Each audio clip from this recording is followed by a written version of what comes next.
Alright, so what we have here is a key fob that is in the off position, or the red arrow position.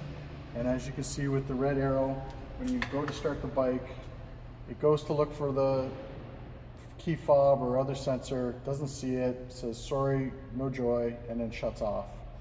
And that's the end of the sequence.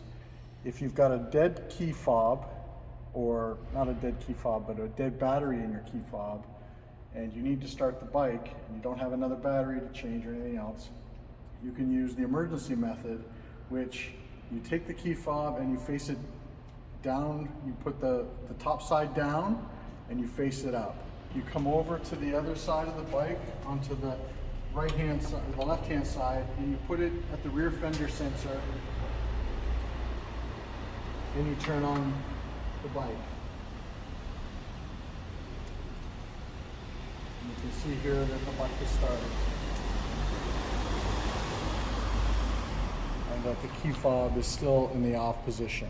But it started with a dead key fob. So that's starting the bike with a dead key fob,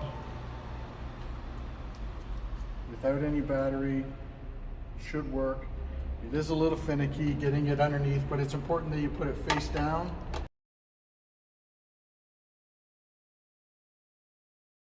So you take the key fob in the off position. If the battery doesn't work or thing, it's going to be in this position. You come in and you got to put it under the fender, and you got to seat it a little ways underneath the fender here to get to be talking to the antenna that's on the left-hand side of the bike. You then come over here, press the button to start it.